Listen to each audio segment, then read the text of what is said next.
हाँ विद्यार्थियों, अपना जो चैप्टर चल रहा था विश्व के प्रादेशिक भूगोल में, regional geography of the world में प्रदेशों का वर्गीकरण, पहले लेसन में आपने 5 भागों को विभक्त किया है, 5 भागों पे प्रकाश डाला है। अब अपन आगे चलते हैं पॉइंट नंबर 6 पे। भौगोलिक प्रदेश, ज्योग्राफिकल रीजन। ये क्या है? ज्योग्राफिकल रीजन, भौगोलिक प्रदेश।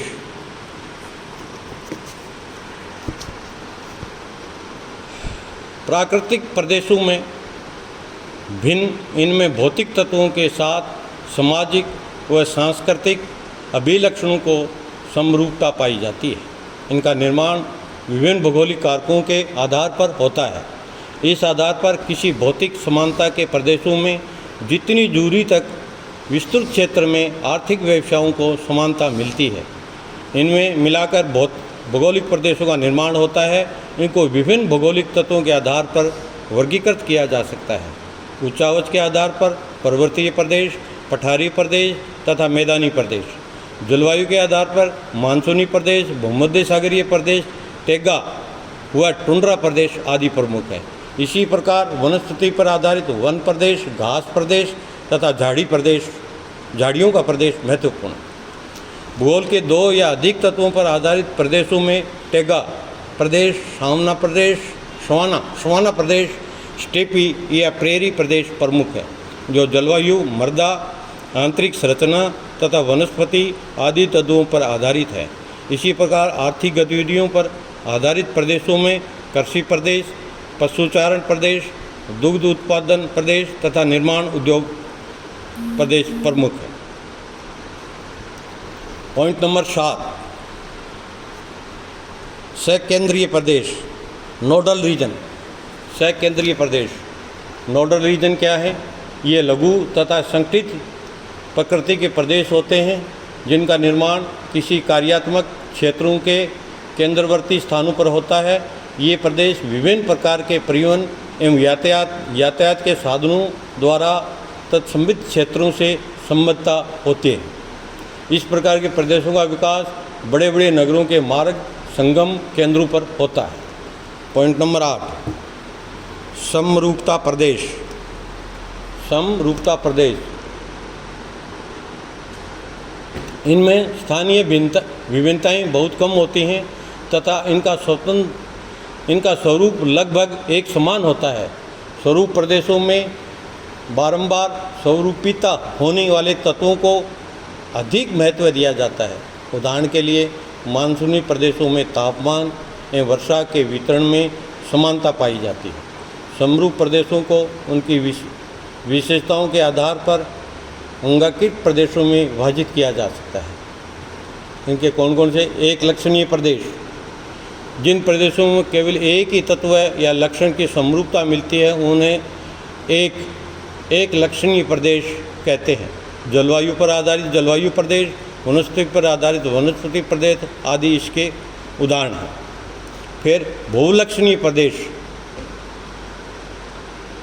बहुलक्षणीय प्रदेशों में कौन आते हैं? ऐसे प्रदेशों में एक से अधिक तत्वों को समरूपता होती है। इनमें जलवायु, वनस्पति, मृदा, जीव जंतु, कृषि स्वरूप, आदिवास तथा यातायात जैसे तत्वों में परस्पर अंतर संबंध होता है। इसी के अंदर समरूपता प्रदेशों में पॉइंट नंबर 3 देखिए, समरूप आर्थिक प्रदेश। इन प्रदेशों की आर्थिक क्रियाओं की समानता पाई जाती है, एक समान होती है इनमें आर्थिक क्रियाएं, एक समान कार्य होता है।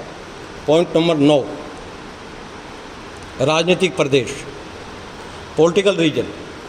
तो राजनीतिक प्रदेश कौन से होते हैं? Political reason.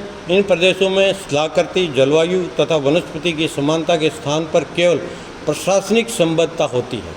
राजनीतिक प्रदेशों की विभिन्न इकाइयाँ होती हैं, जैसे भारत में राज्य, जिला, तहसील तथा गांव आदि, ये प्रशासनिक इकाइयाँ हैं। पॉइंट नंबर 10, नगर प्रदेश, सिटी रीजन। सिटी रीजन में नगर प्रदेश किसी महानगर के कार्यों के प्रभाव से एक पृथक क्षेत्रीय इकाई के रूप में विकसित होते हैं।